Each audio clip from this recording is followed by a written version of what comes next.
video nanti.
Assalamualaikum warahmatullahi wabarakatuh. Kenalkan, nama saya Ayu Bintang selaku moderator pada presentasi file portofolio mata kuliah Hukum Ketenagakerjaan yang diampu oleh Bapak Dr. Mustari M. di mana pada presentasi kali ini kita akan membahas terkait upah minimum. Kurang lebih akan membahas terkait lembaga-lembaga atau organisasi-organisasi apa saja yang mendukung bahkan menolak terkait kebijakan-kebijakan yang kami susun. Baiklah, saya akan menjelaskan rumusan masalah pertama, yaitu apa yang dimaksud dengan upah minimum. Pengertian upah minimum. Upah minimum adalah suatu standar minimum yang digunakan oleh para pekerja dan pelaku industri untuk memberikan upah kepada para pekerjanya. Berdasarkan ketentuan pasal 1 nomor 31 Undang-Undang nomor 13 tahun 2003 disebutkan bahwa kesejahteraan pekerja buruh adalah suatu pemenuhan kebutuhan atau keperluan yang bersifat jasmani dan ruhania, baik di dalam maupun di luar hubungan kerja, yang secara langsung atau tidak langsung dapat mempertinggi produktivitas kerja dalam lingkungan kerja yang aman dan sehat.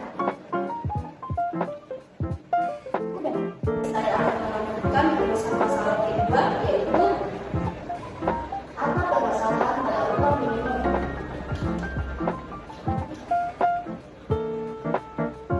Permasalahan upah minimum terdapat tiga, yaitu upah minimum yang terlalu rendah, berdampak negatif pada usaha kecil, berdampak negatif pada layanan kerja. Upah minimum yang terlalu rendah, di mana upah minimum yang terlalu rendah dapat menyebabkan beberapa masalah, seperti kesejahteraan pekerja yang rendah, produktivitas bekerja yang rendah, meningkatnya kesenjangan upah. Dampak negatif terhadap usaha kecil. Beberapa perusahaan kecil berpendapat bahwa upah minimum yang terlalu rendah dapat menyebabkan mereka mengalami kesulitan, bahkan menyebabkan kebangkrutan. Dampak negatif terhadap lapangan kerja. Beberapa ahli ekonomi berpendapat bahwa upah minimum yang terlalu rendah dapat menyebabkan beberapa perusahaan mengurangi jumlah pekerja mereka sehingga meningkatkan pengangguran.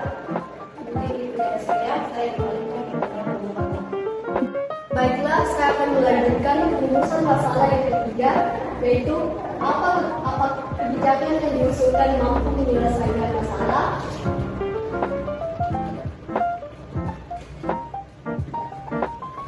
Jadi kebijakan yang diusulkan yaitu yang pertama, pengawasan dan penegakan hukum. Pengawasan terhadap lembaga hukum merupakan hal yang penting untuk memastikan bahwa penegakan hukum dilakukan secara adil, transparan, dan sesuai dengan hukum yang berlaku. Dengan adanya mekanisme pengawasan yang baik, diharapkan lembaga penegak hukum dapat menjalankan tugasnya dengan baik dan memberikan kepercayaan kepada masyarakat terhadap sistem hukum yang ada. Kebijakan yang kedua yaitu sistem kompensasi dan tunjangan. Pengaturan sistem kompensasi dan tunjangan yang baik dan benar sangat penting untuk memotivasi karyawan dan menjaga kepuasan kerja mereka.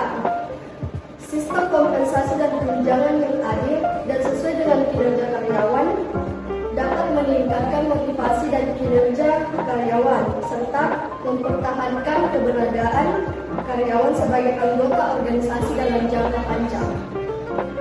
Baiklah, saya akan melanjutkan pembahasan rumusan masalah keempat, yaitu siapakah orang atau kelompok masyarakat yang akan mendukung dan mungkin akan menolak kebijakan yang diusulkan.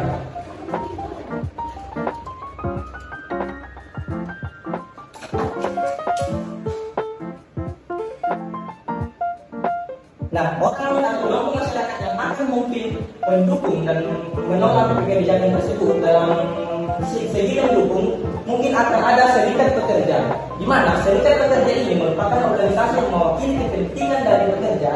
Mereka memiliki peran penting dalam mendorong pemerintah untuk melaksanakan kebijakan upah minimum secara efektif. Serikat pekerja dapat melakukan berbagai upaya untuk mendukung kebijakan ini. Nah, yang selanjutnya itu organisasi masyarakat sipil. Adapun organisasi masyarakat sipil ini atau OMS juga memiliki peran penting dalam mendukung kebijakan upah minimum. OMS ini melakukan berbagai upaya untuk mendukung kebijakan ini. Nah, mungkin itu saya yang dapat saya sampaikan. Selanjutnya untuk dalam sisi menolak, saya akan menyerahkan rekan kelompok saya selanjutnya. Baiklah, saya akan melanjutkan dari materi selanjutnya. Adapun materi yaitu kelompok masyarakat yang akan mendukung dan mungkin akan menolak kebijakan. Adapun yang menolak yaitu pertama, pelaku usaha kecil, di mana pelaku usaha kecil dan menengah seringkali memiliki keterbatasan dalam kemampuan finansial untuk membayar upah minimum.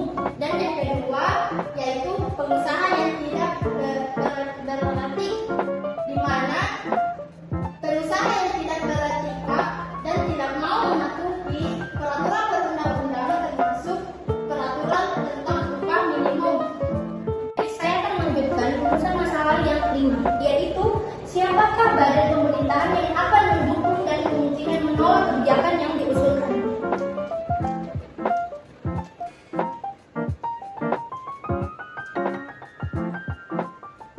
Baik, badan pemerintahan yang akan mendukung dan mungkin akan menolak kebijakan. Yang mendukung, yang pertama ada Kementerian Ketenagakerjaan, di mana Kementerian Ketenagakerjaan memiliki peran utama dalam menyusun dan melaksanakan kebijakan ketenagakerjaan, termasuk kebijakan upah minimum. Yang kedua ada Dinas Ketenagakerjaan Provinsi dan Kabupaten Kota.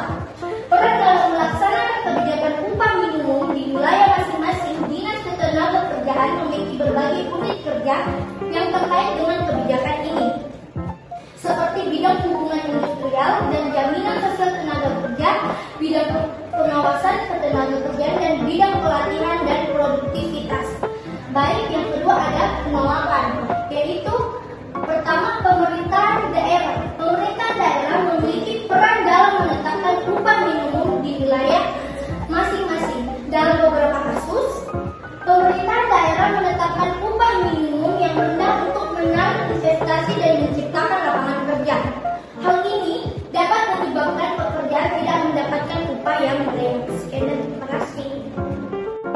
Baik teman-teman, itu adalah tadi sedikit pemaparan dari teman-teman saya.